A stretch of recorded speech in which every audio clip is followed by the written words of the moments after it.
So, the main focal point of chapter 5 is discussing the health and wellness, overall wellness associated with flexibility and its importance across all populations, whether you're in sports, whether you're young, whether you're older. And there are 5 factors that determine an individual's range of motion, or like typically would determine them. They put them in classifications. So it would be muscle properties, physical activity and exercise, anatomical structures, gender, and age. So while these were all interesting, I specifically found age to be the most interesting, which within the book they paired age and gender together. And I found this interesting because as an individual who aspires to work within the rehab setting, and I have done some hours within nursing homes. So I found this interesting because within the geriatric population, the book will state that it's an inverse relationship. So basically, what that means is that when age increases, your range of motion decreases.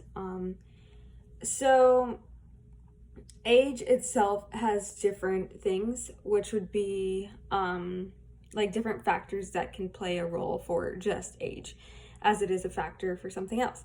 So you have to take into account past injuries, if there is present joint disease, and decreased levels of physical activity. So I found that important to state because I can't say this person is 65 years old, and then you would assume, well, they have a decreased range in motion, which could be true.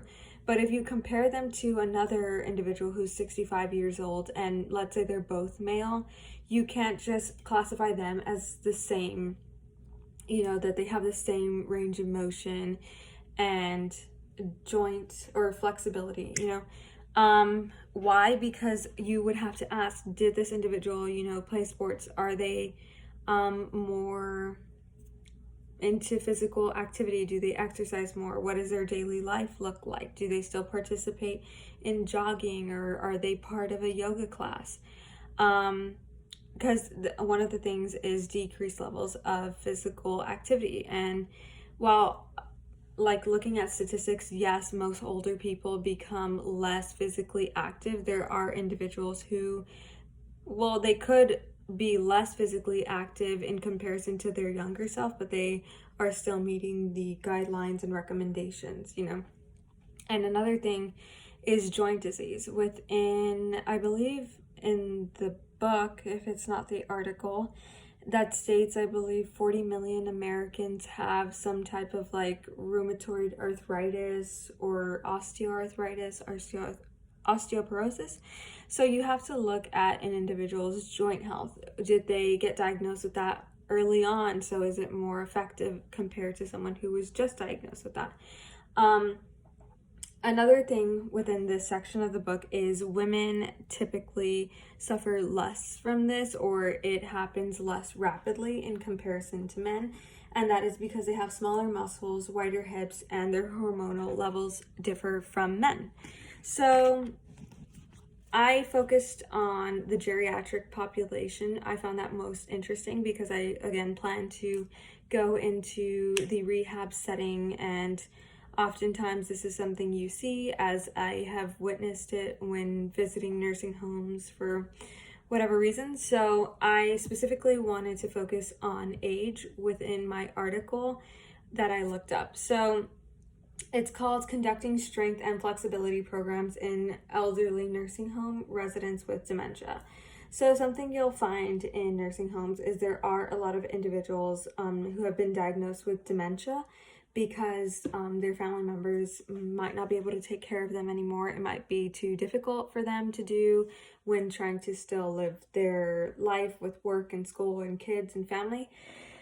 So I found it to be very relevant to the nursing home facility. My pen broke. But basically what was done was they selected 10 individuals. Oh, this was done by Patricia Brill, Amy Durham, and Lee Ann Morgan. And it is a 1995 article. So what was done was they chose 10 individuals from the same nursing home who had all been diagnosed with dementia. elderly nursing home residents, I should add. And what they did was they had training sessions that included a warm up and a cool down as recommended within our book. And then stretches, whether static or dynamic, to improve flexibility, and a variety of strength exercising using resistance bands. And what they did was 3 times out of the week, they trained for 20 minutes each time, for 11 weeks total. And I found the results to be interesting because they said that their behavior had improved and they were their quality of life improved. And when I say that, I mean that they were more independent. You know, they were able to grasp things better. They were able to walk for longer durations. They were able to get up from their seats, whether it was still with assistance, but not like personal assistance. They also said that their moods had improved. I believe that's a thing that just happens with exercise as a whole. And that they were more cognitively aware after the 11 weeks had been done.